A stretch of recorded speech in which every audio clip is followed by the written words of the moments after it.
In part 3 of this 9 3/4 part series, we left off looking at how historian Tom Holland weaves his narrative to portray Christianity as the bestower of all good things here in the post-Enlightenment West. And I pushed back against that idea by showing how easy it is to spin my own narrative, but in the opposite direction. Tom seems to be selling the idea that Christian influence is a one-way street, giving us only the good. But if we have Christianity to thank for the Enlightenment, because Christianity is the water that the Enlightenment thinkers were swimming in, then we clearly must thank Christianity every bit as much for fascism, Nazism, and communism, along with the Inquisition, the Crusades, Holy War, etc., as these ideologies and events all flowered in those same Christian waters, right? Tom doesn't like that idea. I know, I'm as shocked as you are. Regarding Nazism specifically, Tom is fond of telling people that Hitler hated Christianity. I'm reminded of Seneca's comment that religion is regarded as true by the common people, false by the wise, and useful by the rulers. Whether Tom is right or not, Hitler swam in an ocean of Christian thought and influence, did he not? He grew up Catholic in a Christian country. And more importantly, guess who didn't hate him? The Christians who bowed the knee and willingly carried out his campaign of genocide. And why not? Hitler proclaimed that his was a mission from God. He had that put right on the belt buckles of German soldiers. The church in Rome celebrated his birthday every year, and the recently opened Pope Pius XII archive shows just how complicit the church was during the Holocaust, including the church's efforts to keep Jewish children from being reunited with their Jewish families after the war. Hitler's authoritarianism also fit right in with the history of Christian Europe, as did his unabashed anti-Semitism. Hitler was also a genocidal monster, just like the tribal war god of Abraham. But this time, he wasn't merely ridding the world of those allegedly practicing child sacrifice in Canaan. Hitler was ridding the world of those who murdered the very Son of God, and arguably fulfilling biblical prophecy. Quote, "His blood be on us and on our children," end quote. That's what the Jews allegedly told Pilate as they pushed for the execution of Jesus, and as Pilate washed his hands of the entire matter and found no fault with the Nazarene. At least that's what the Jews said, according to Matthew. Hashtag canonized anti-Semitism. Here's another narrative we need to look at. If you think about it for just a moment, you'll realize that the American Revolution was really the first tangible byproduct of the Enlightenment, and the values thereof were codified in the Bill of Rights, the first 10 amendments to the Constitution.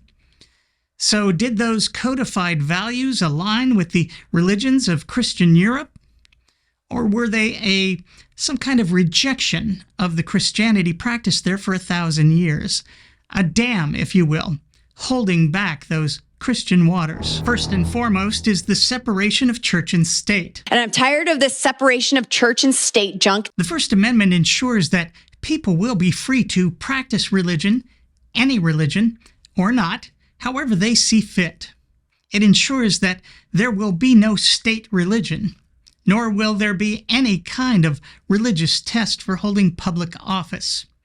We can rest assured that religion will have no power to compel or to punish.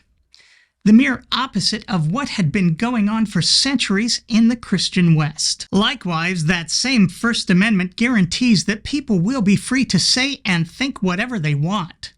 Freedom of speech ensures that people can criticize religious and civic leaders, holy books. They can blaspheme and even outright mock God, my personal vocation. Likewise, freedom of the press ensures that people can publish those thoughts without restriction from the state or the church.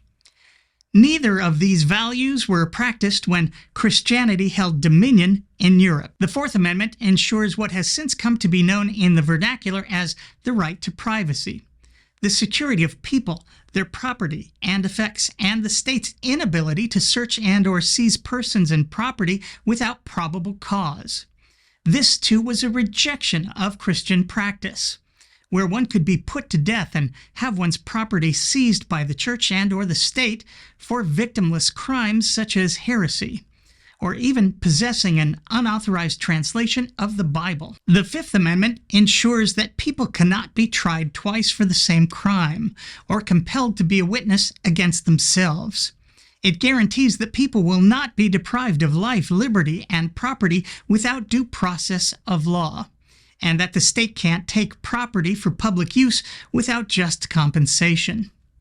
Were these the values of the Christian West? Survey says, oh, sorry. The Sixth Amendment guarantees a speedy trial to be adjudicated by an impartial jury and in the jurisdiction where the offense took place. It also ensures that those accused have the right to confront their accusers and guarantees the right to counsel in order to aid in mounting a defense. Remember Friar Luis de Leon, who was locked up for 5 years merely for publishing a Spanish version of the Song of Solomon?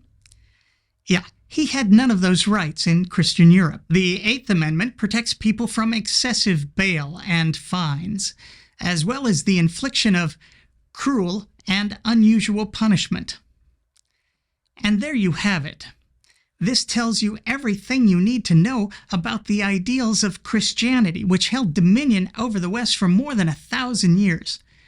Why would such guarantees be necessary if we were all swimming in the enlightened waters of Christianity? Because cruel and unusual punishment, locking people up indefinitely, without trial, without counsel, without the right to confront their accusers, seizing their property and torturing them in order to compel their confessions against themselves, etc., especially for those accused of heresy, was commonplace amongst the Christians for hundreds and hundreds of years. These were the waters in which the Enlightenment came to be, not as a natural outgrowth of Christian morality and ethics, as Tom would have you believe, but as a clear and unabashed rejection thereof. In part 64.3 of this one-part series, we'll take a look at Tom's claim that science is a uniquely Christian endeavor, that Christianity and its ideals were necessary for the development of science, which somehow people were doing hundreds of years before Jesus was even born. It's a Christmas miracle, or rather, a Christian miracle. Until then, I'm me. Thanks for watching.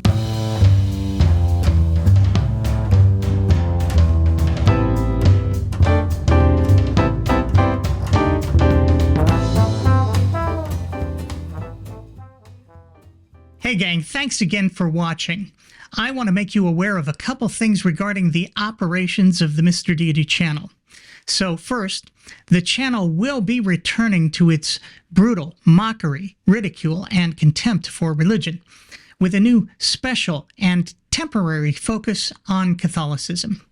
Second, I need to make you aware of the fact that we've been operating at a net loss each month now for a while, which is simply not sustainable. If this continues, we will be forced to shut down operations in 6 months. So no more ridicule, no more mockery, no more contempt. Having said all that, I do not believe this is the end of the channel. But it's absolutely critical that we bring this synastry to the break-even point financially. We need new monthly donors on Patreon, and we need it now more than ever, which is why I need to ask you to become a regular monthly donor. If you see value in what we produce here on the channel, if you'd like to continue laughing at the nonsense with me, then please become a monthly supporter today. If we can't make this channel work financially, I will be forced to convert to Catholicism, partnering with Cameron Bertuzzi in his new grift, joining him at the Vatican, kissing the ring, and perhaps even, I don't know, lighting some candles or something. As you know, I have not been a fan of the Catholic Church. I like young children, I do, but just not in that way. Nor am I a fan of fascist dictators, misogyny, book bans and censorship, terrorizing Jews and Muslims, covering up child rape, murdering witches, indulgences, inquisitions, imprisoning and murdering scientists, or popes who think satirists like myself deserve whatever physical violence we get. For me, this would be a fate worse than heaven. So once again, if you can afford to, please head over to patreon.com/Mr. Deity to support the channel.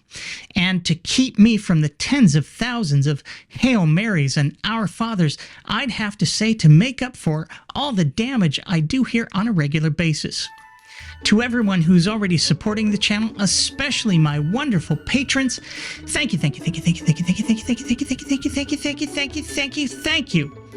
And I'll see you again real soon.